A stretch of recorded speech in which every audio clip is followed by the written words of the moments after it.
Welcome to God and Country Biblical Exposition. We certainly have a lot to talk about in regard to God and country, especially as we see the day of the Lord drawing near. In a recent National Review article about the false gospel of Rousseau and the French Revolution, the author compares the Jacobins in the 1790s to the riots in America today, but he makes this statement: few tasks are so vital today as renewing the moral authority in the churches, unquote. And that's why this program, God and Country, exists, to be just one more voice of the church, the voice of the prophet to this generation. And we must not be silent. We must speak boldly as we ought to speak. Ephesians chapter 6, verse 20. Well, this week, I would like to address this issue of voter fraud. We are in for a major crisis in November, Election Day, November 3rd, and we ought to be prepared for what is coming. A couple of weeks ago, President Trump said at a press conference that usually by the end of the evening on Election Day, we know who the next president will be, but not this year. We're not going to know who the president is for months or even years. Of course, the left-leaning media turned the story into the president will not accept election results. But President Trump was not making this up off the top of his head. All political insiders know, with the push for mail-in voting, this election is going to be a major disaster. There will be delays in ballot counting. Many ballots will be rejected for lack of postmark, bad signatures, failure to fill out the ballot and seal it correctly. States are not set up to handle this many mail-in ballots. And the Democrats and the Republicans now have hundreds of lawyers already on retainer to challenge the results. Let me just give you a few examples of the problems created by mail-in ballots. First story. In Michigan, the state sent mail-in ballots to 7.7 million registered voters in the primary. But the state of Michigan has 225,000 more people listed as registered voters than the state's entire voting age population. In 2016, Donald Trump beat Hillary in Michigan by only 11,000 votes. And yet in this state, there are at least 225,000 mail-in ballots being sent to people that don't even exist. So do you think there might be some cheating to get those extra 11,000 votes? Or to so undermine the system that Michigan cannot declare its results reliable? Absolutely. The Democrats are targeting these swing states to make sure they find some way to get the few extra votes they need or invalidate the results. And realize that in Michigan, as in other states, those 7.7 million ballots being sent out, many of which will be going to wrong addresses, former residents, deceased voters. Second story. In Iowa, a judge ordered an Iowa county to invalidate 50,000 absentee ballot requests because the election commissioner pre-filled out the ballots with the voter information. Names, date of birth, voter identification number, which makes it very easy for the wrong people to use those ballot requests. In Iowa, Trump won by just 147,000 votes. Third story. In Paterson, New Jersey, the courts indicted 4 men in voter fraud, 2 councilmen. They were charged with fraud in casting mail-in votes, unauthorized possession of ballots, tampering with public records, and falsifying records. And the whole case started with hundreds of uncounted ballots being found in mailboxes. So you wonder if there's voter fraud. Well, it's happening. A fourth story. New York Post. Over 80,000 mail-in ballots disqualified in New York City primary race. Mail-in ballots of more than 84,000 New York City Democrats who sought to vote in the presidential primary were disqualified, according to new figures released by the Board of Elections.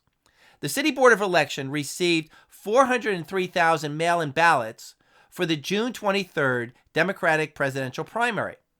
But the certified results released Wednesday revealed that only 319,000 mail-in ballots were counted. That means 84,000 ballots were counted as invalid, 21% of the total. 1 out of 5 mail-in ballots were disqualified for arriving late, lacking postmark, or failing to include a voter's signature or other defects. The high invalidation rate provides more proof that election officials and the Postal Service were woefully unprepared to handle and process the avalanche of mail-in ballots that voters were encouraged to fill out to avoid having to go to the polls during the coronavirus pandemic. So imagine that. 1/5 of all the mail-in ballots were invalid.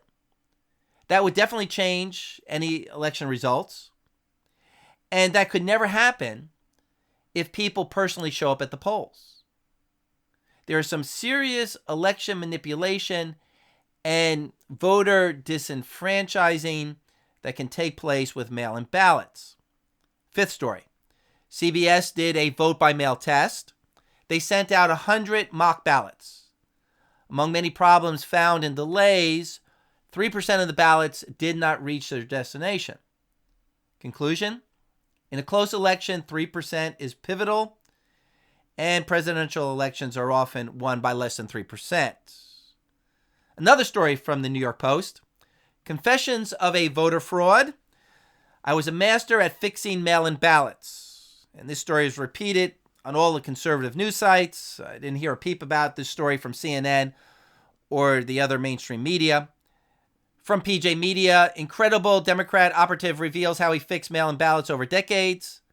A man described by the New York Post as a top Democratic operative and a Bernie Sanders supporter told the newspaper he had been submitting thousands of fraudulent mail-in ballots over the last several decades. The anonymous operative was checked out by the Post and is a real person who has worked on many campaigns in the Northeast.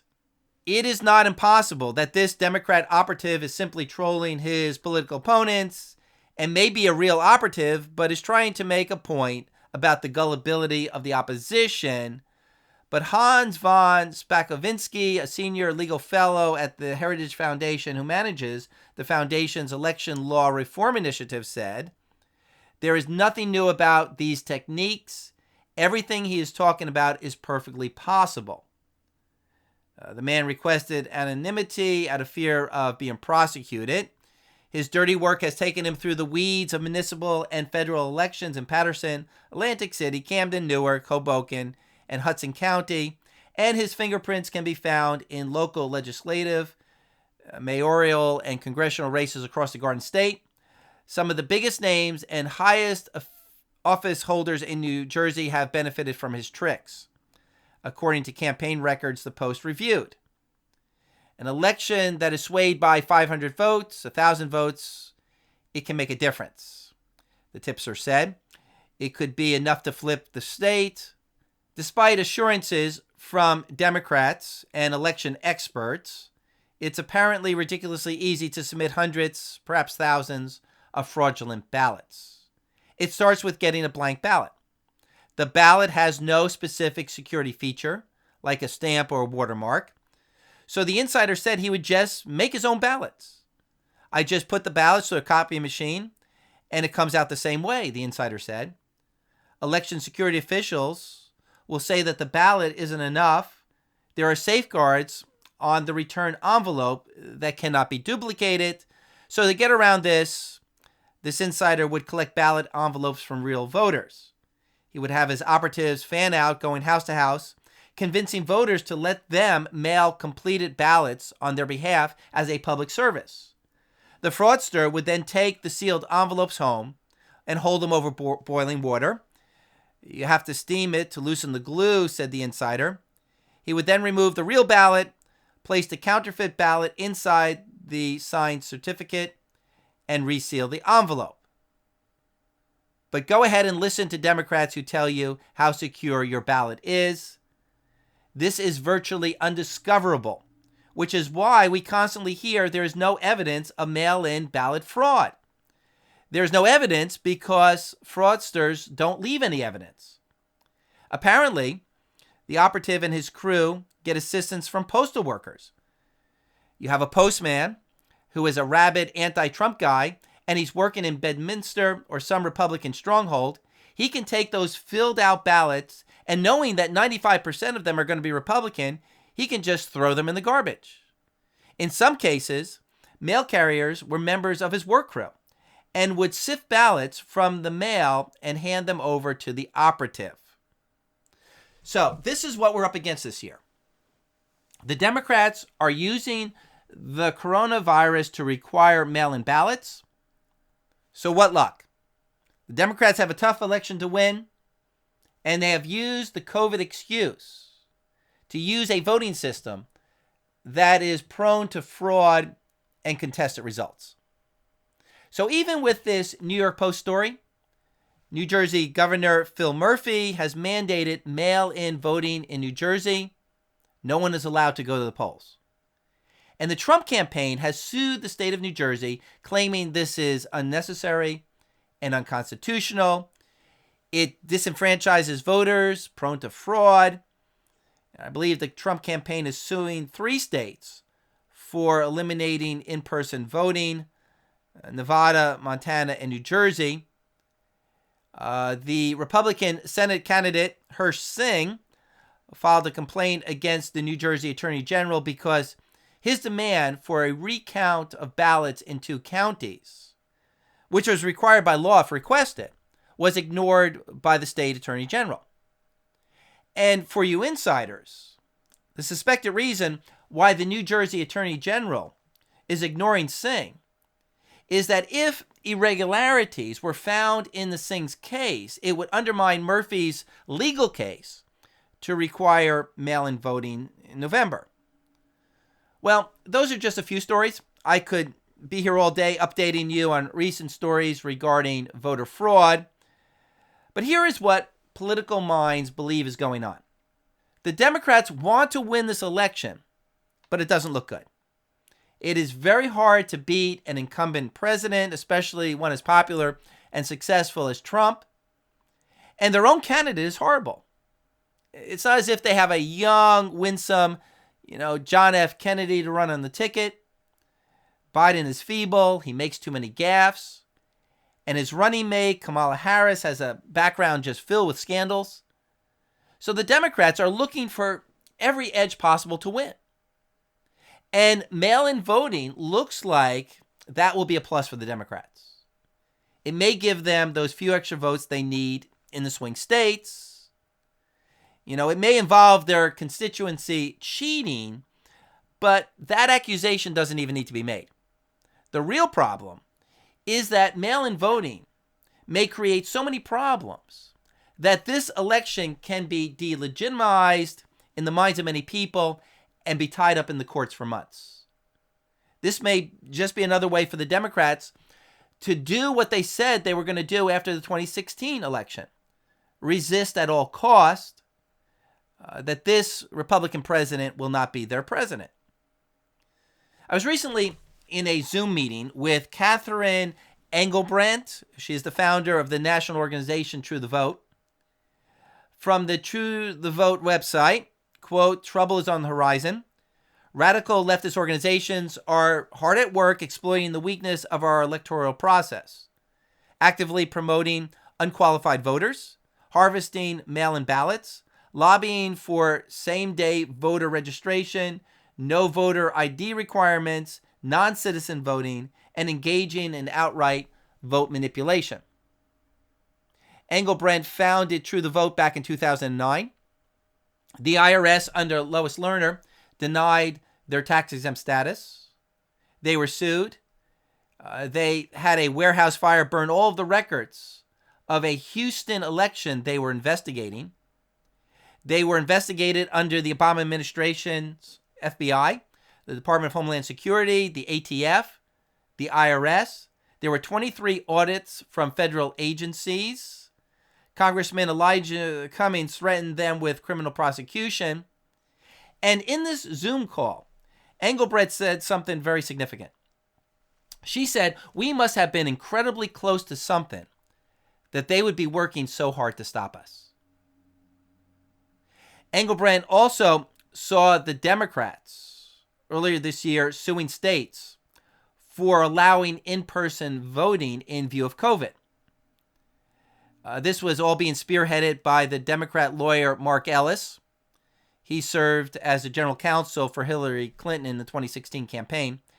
The Democrats have 600 lawyers on retainer to sue states for inequities in mail-in voting, claiming that mail-in voting disenfranchises minorities. So it looks like they are creating the problem by requiring mail-in voting and then claiming to be fighting the problem created. It looks like a create chaos operation. Now, Republicans, seeing what's happening, have countered by hiring hundreds of lawyers who are also going to sue after the November elections. Have you noticed that there has been a big switch in reporting lately? Rather than usually Republicans claiming that Democrats are involved in voter fraud and the Democrats having to defend themselves, all of the Democrats and the left-leaning media are now claiming that Republicans are engaged in voter fraud, which is really an interesting change. Are the Democrats just trying to get ahead of the story by blaming the Republicans for what they themselves are doing? You decide. There are meetings where political leaders, insiders, will say things like, hey, we're going to be accused of fraud. So let's start talking about how the other party is involved in the voter fraud that we're involved in. I mean, that's how corrupt and evil our political leaders have become. Jeremiah chapter 8. Everyone practices deceit. Oh, and by the way, you know also Democrats have created another scandal against the president, claiming that Trump has been manipulating mail-in voting by defunding the post office and limiting postal services. And so Congress held investigative hearings on this, questioning the head of the U.S. Postal Service, to which he said that these accusations are unfounded and outrageous. Also, CNN is playing a game right now, constantly claiming in story after story that Trump will not accept the election results and will not leave office. You know, maybe they're doing this to undermine any possible election fraud indictments after November 3rd. I mean, for CNN and left, we're not to view any revelations of cheating as wanting a fair election. It's simply to be viewed as Trump refusing to accept the election results. Anyway, let's look at some history, because there is an example of election fraud in American history that is so relevant to our current situation. Back in 1864, Lincoln was up for re-election. The war was winding down. The North was going to win. But still, the Democrats wanted to get rid of Lincoln. They wanted to compromise with the South, end the war, do away with the abolition of slavery. So they were engaging in election fraud to win the 1864 election. Now, to accommodate the troops who were far from home, the state of New York established a mail-in voting system. Soldiers would mail their ballots back home with 4 signatures: the voters, the recipient back home, a witness, and a Union officer. These ballots would be sealed and then sent by mail back to the soldier's hometown to be counted on Election Day. The New York governor at the time, Horatio Seymour, a Democrat, put a man named Moses Ferry in charge of overseeing the voting process of enlisted men in New York State. In Ferry's office, there was an assembly line of clerks forging signatures for all of the New York State regiments. And this was all discovered by Orville Wood, who was part of the Lincoln campaign. Wood claimed that he was a Democrat in order to get inside the Democrat operation. And Wood discovered that this was not just one man seeking a few votes for his favorite candidate. This was a huge operation. 20 co-conspirators were later named in the indictment. Even a Union general supplied names and addresses. He wrote, "Enclosed in this package you will find tickets. Also a list of name of actual residents of Columbia County, now members of the 128th Regiment, My best wishes for your success. A sheriff from Albany wrote, offering to send additional men to help in the project. He wrote, all is well here, and we are confident of complete success. Also discovered in Moses Ferry's office was a list of 400 names of sick and wounded soldiers being treated in a nearby hospital. Ferry joked, dead or alive, they have all cast a good vote. And this event in history was covered in a recent article in the left-leaning Washington Post, of all places. To quote the article, Ferry and Donahue and their fellow co-conspirators found humor in their work. One accomplice mocked the outcry he expected from the abolitionist newspapers following the corruption of the election. The men bragged about their past successes in fixing local elections back home. Together, the men had shipped crates of fraudulent votes back to New York, but their scheme was over. Wood reported the operation to authorities. Ferry's office was searched, and on the morning of October 27, 1864, less than 2 weeks before the election, the voter fraud stood trial before a military commission.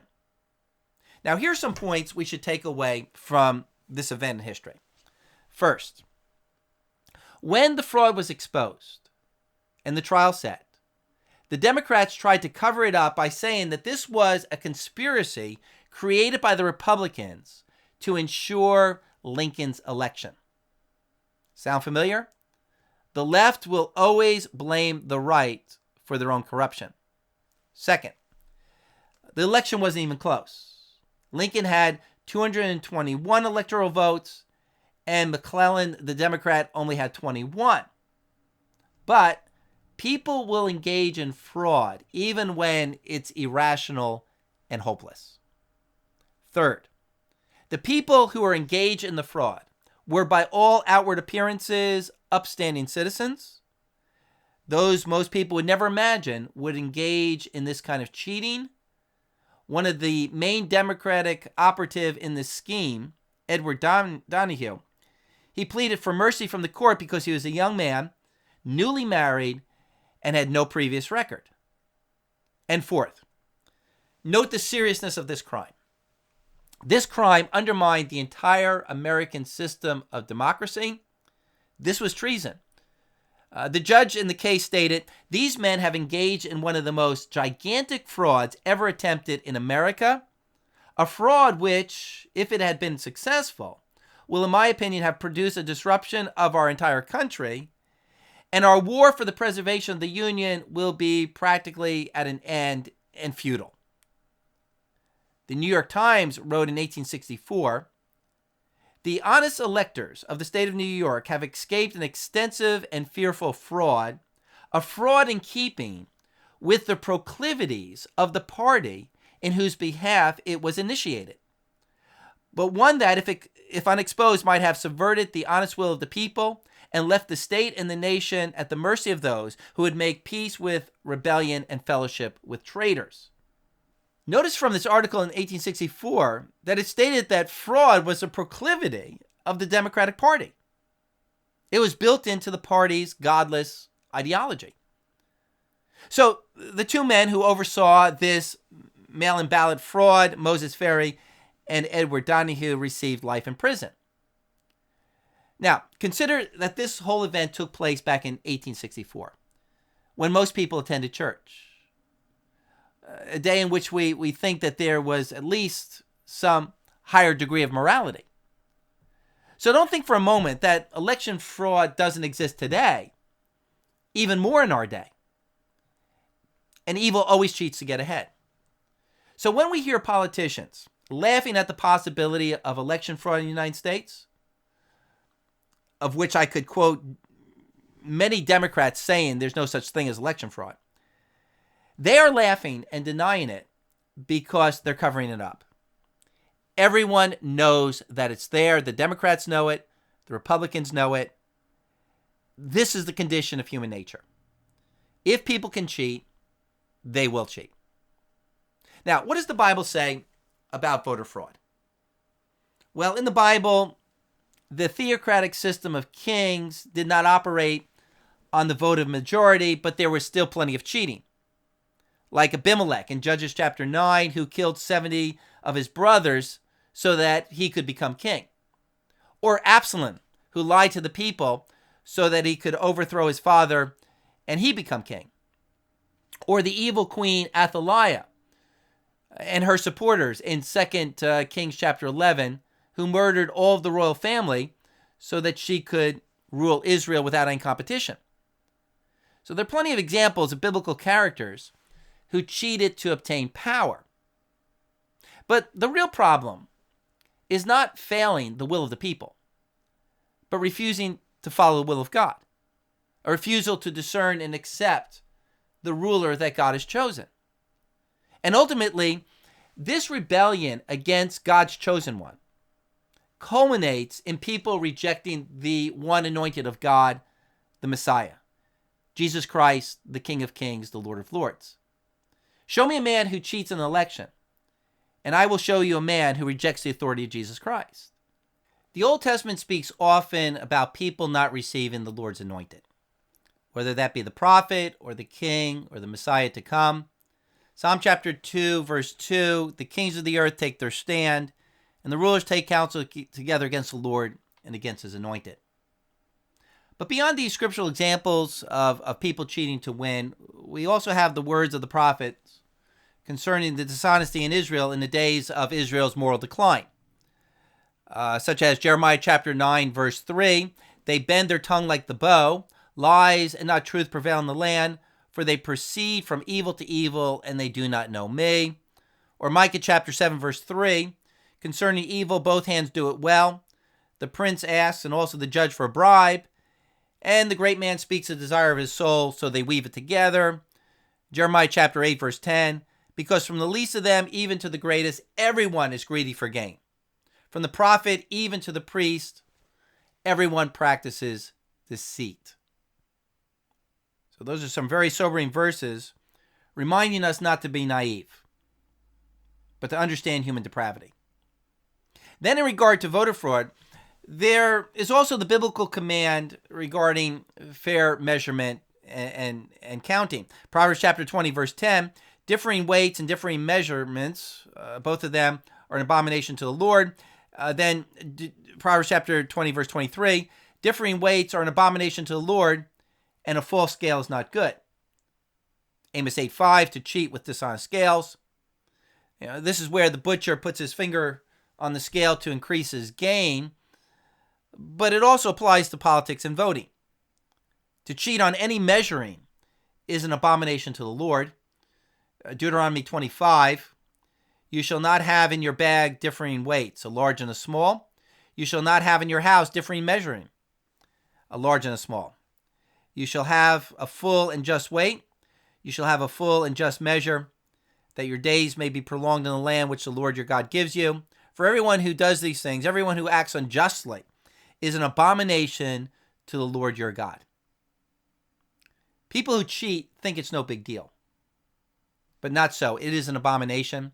Proverbs chapter 16, verse 11, a just balance and scales belong to the Lord. All the weights of the bag are God's concern. So we need to remind people that God is serious, that God sees, that he judges. Whenever you cheat in life, whatever you get to yourself by cheating will be cursed of God. You'll be living outside the will of God. Even the patriarch Jacob cheated his brother Esau, thinking he was going to get ahead. And it put Jacob in a place of misery for the next 14 years, working for Laban. And Jacob's dishonesty resulted in his sons becoming crooked themselves. And at the end of Jacob's life, he said to the Pharaoh of Egypt, few and unpleasant have been the years of my life. What a terrible testimony for a man who is supposed to represent God to this world. I don't know where I ever got this in my head, but as a young man, I would rather take an F on a test than to cheat. Because somehow I knew that if I cheated to get ahead, whatever benefit I received would be cursed. Whether that be a grade, an acceptance into a school, a job, a wife. If I cheated to get it, it would not be blessed. If I cheated on my taxes just to get a few more dollars, I knew that God would get it out of my hide some way, somehow. If you cheat, whatever you get will not be the will of God, and you're going to regret it. The punishment for sin is far greater than any short-term benefits you get from sin. Proverbs chapter 19, verse 5, a false witness will not go unpunished, and he who tells lies will not escape.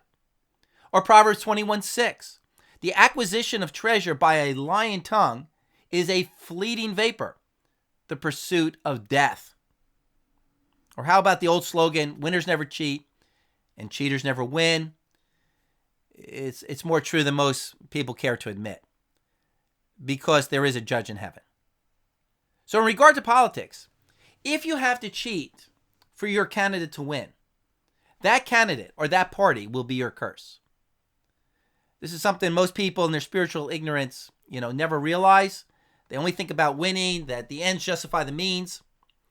But any person or party that uses cheating to win will have no problem turning around and cheating you in some way once they're in office. Now, by way of conclusion, evil will always cheat to win. If you want a good analysis of how this worked, David Kapelian has written 2 books on the subject. First, The Marketing of Evil, and then 5 years later, he came out with the book, How Evil Works. Remember that rather than going through the democratic process, the left used the courts to legalize abortion and homosexual marriage in America. Have you ever looked at the congressional districts?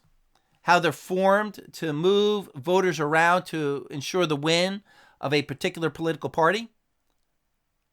On the left is the New Jersey voting districts, and they don't follow the neat blocks of the New Jersey counties, pictured on the right. My district, District 12, runs as a thin line across the entire state in order to group together Republican voters so they don't have an effect on the Democrat strongholds. This is cheating. If New Jersey followed county lines, the Democrats would not control both houses of the New Jersey legislature. Now, Democrats claim that they're doing this so that Democratic voters in certain areas are not disenfranchised. Well, that's just a nice way of saying so that Democrats can win. Unprincipled, unethical people will always cheat. That is, as long as there's a righteous minority or even a citizenship that operates on common sense and self-preservation. I've always imagined that even the Antichrist, when he comes to power, is going to have to cheat. And that's what we read in 2 Thessalonians chapter 2, that he will come with lying signs and wonders in order to get into power. Or, as it says in the prophetic book of Daniel, he will come by the power of intrigue. But let's think a little bit deeper about this. A day is coming when evil will not have to cheat so much in regard to democracy. Evil will actually be in the majority. I mean, it's not as if the majority vote is the answer to having righteousness in this world. In the Revelation, we read that all of the world goes after the Antichrist. And I'm sure if a vote is taken in the apocalypse, the Antichrist and his government would win the majority. Someday be prepared for the fact that democracy will favor the Antichrist and the Antichrist spirit. Now, from God's perspective, that's still cheating, because the world is not voting for righteousness. They have set up a system by which they can vote against Christ and his truth. The collective will of man doesn't make for truth. But from a human point of view, it will not look like cheating. It will be evil by democracy. But until that day comes, evil will always try to get that extra 2 to 5% of the vote by cheating, because most elections, especially presidential elections, are won by a very slim margin. And the divide between those who want to follow God's natural law and those who believe law is a function of human choice is now right down the middle. And with that, the incentive for evil people to cheat is huge. But here's an encouraging verse. Daniel chapter 7, verse 22. The Ancient of Days came, and judgment was passed in favor of the saints of the highest one. And the time arrived when the saints took possession of the kingdom. God casts the deciding vote. You don't need the majority of people in this world to win. All you need is to be on God's side, because you and God make a majority. Psalm chapter 2, verse 6, but as for me, I have installed my king on Mount Zion, my holy mount. Jesus has already declared the winner. So thank you for making God and country a part of your discipleship in the Word. Don't forget to like, to share, leave a comment below, subscribe. Doesn't cost you anything to subscribe. All it does is put the latest God and country program on your front page when you go to YouTube. It helps our creds. Until next time, keep the faith. Stand firm in the Lord. God is with us. May Jesus Christ reign.